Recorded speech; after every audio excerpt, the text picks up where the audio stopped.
Every empire, without fail, claims its currency is untouchable.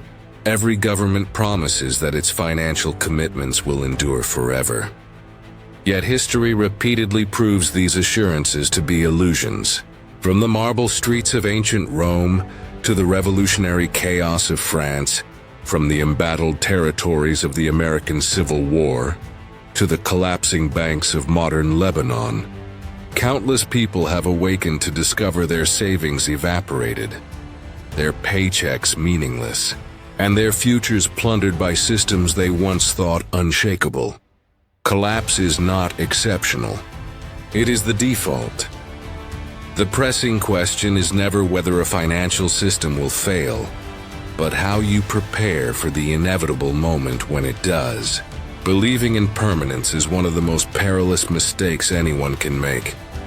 We glance at bank balances. We read national currencies. We assume these numbers are anchored in reality, but money is not stone, it is trust, and trust can vanish overnight. This is why history, though brutal, is invaluable. Every financial catastrophe leaves behind a trail of patterns, warnings, and lessons about what truly preserves wealth and what dissolves into nothing. Those who survive are rarely the ones who trusted blindly.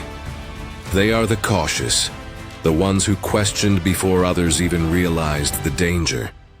Consider the Byzantine Empire. Long remembered as the eastern extension of Rome, surviving nearly 1,000 years after the western half fell. Its economy was anchored by the gold solidus. This coin was so universally trusted that merchants from Europe to the Middle East and beyond accepted it without hesitation. For centuries, it was the medieval world's closest approximation of a global currency. Yet even the Byzantines fell prey to human fallibility. You would assume they learned from Rome's earlier debacle with the silver denarius, which was repeatedly diluted until it was barely silver at all. But centuries later, the same error was repeated with gold. The solidus was gradually debased, its purity reduced, cheaper metals added, value stretched thin. Initially few noticed, but cracks soon appeared. The coin that had once stabilized Mediterranean trade became a fragile promise, and the empire's economy suffered. Those who protected themselves were not relying on paper or decrees. They were merchants who quietly held real gold or land beyond the empire's reach. When governments dilute currency, tangible assets, things that cannot be printed or fabricated, become the sanctuary of wealth. Not all economic disasters arise from currency debasement. Some are sudden external shocks. In the mid-14th century, Europe faced the Black Death, a plague so lethal that nearly half of the continent's population perished. Cities emptied, villages vanished, and trade came to a grinding halt. Yet the economic consequences were more nuanced than mere devastation. With half the workforce gone, labor became a scarce commodity. Survivors demanded higher wages. Land and food, once scarce, were suddenly abundant relative to people. Families with silver, goods, or simply the ability to work gained unprecedented leverage. Land that once required a fortune could now be purchased for a fraction. Houses stood empty, fields were uncultivated, and the survivors found themselves in a buyer's market. Modern parallels are striking. During the COVID-19 pandemic, supply chains faltered, governments printed trillions to keep economies afloat, and inequality surged. Those with liquidity purchased assets while ordinary wage earners struggled to cover rent. The pattern is unmistakable. Crises redistribute wealth. They always have, and they always will. Survivors leverage scarcity to climb, while the unprepared fall behind.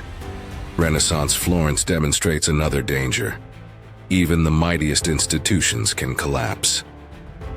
In the 1340s, Florence was Europe's financial capital, home to families like the Bardi and Peruzzi, who lent massive sums to kings, including Edward III of England. When he defaulted, the banks failed. Depositors lost everything. Trade froze. Citizens discovered a bitter truth. Too big to fail is a comforting myth. Institutions exist to profit, not to safeguard your wealth. From Florentine bankers to Lehman Brothers to modern Lebanese banks, the lesson repeats. Survival belongs to those who recognize that an institution's promises are only valid until they aren't. The American Civil War also serves as a stark reminder of financial vulnerability. Both the Union and Confederacy issued massive amounts of paper currency, the greenbacks and graybacks, to finance their armies. Inflation soared. Wages became meaningless. Families carried sacks of money that could not buy bread. The lesson? Hard assets, land, food, gold, preserve value when paper currency fails. Those who hoarded tangible goods were shielded, while ordinary citizens suffered devastating losses. Revolutionary France offers a similar story. In the 1790s, the government issued assignats, supposedly backed by confiscated property, but rampant overprinting rendered them worthless. Bread riots erupted, and Parisians learned that paper promises are only valuable as long as trust remains. Food, gold, and property, things governments cannot fabricate, were the real currency of survival.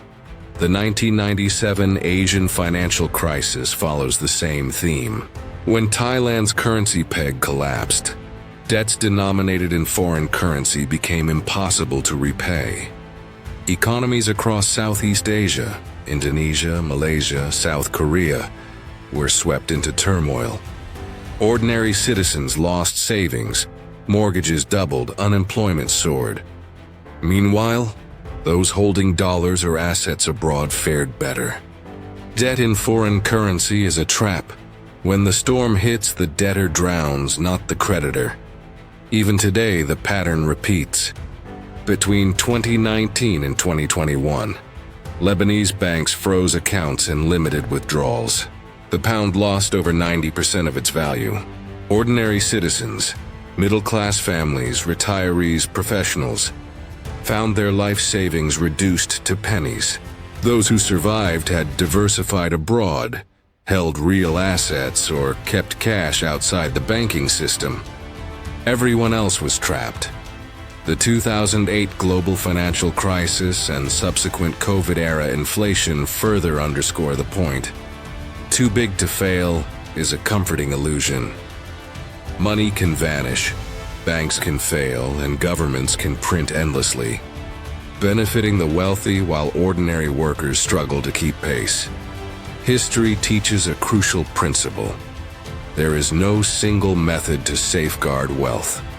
In Byzantium, it was gold. After the Black Death, it was liquidity to buy undervalued land. In Florence, it was skepticism toward overextended banks. The Confederacy, it was hard goods. In revolutionary France, food and property. In Asia, avoiding debt in someone else's currency. In Lebanon, acting before banks locked their doors. The pattern shifts, but the lesson remains. Wealth survives when it is real, tangible, and outside the reach of manipulable systems. Collapse is paradoxical. It is tragedy for the unprepared, opportunity for the resilient. After the Black Death, peasants became landowners. After 2008, those with cash bought foreclosed homes. Wealth is not only what you own, it's what you can do. The baker who feeds a community, the craftsman who repairs tools, the farmer who sustains a village, the merchant who keeps trade alive. These are the people who do not merely survive, they thrive. Every crisis transfers value, from those who trusted blindly to those who prepared, from paper promises to tangible assets, from passive savers to active builders. History does not repeat exactly, but it rhymes. The question is not if everything falls apart. It always does. The question is whether you will be among the many clutching empty promises, or the few holding something real. History has answers if you are willing to learn. And if this perspective resonated with you, subscribe. There's much more to uncover.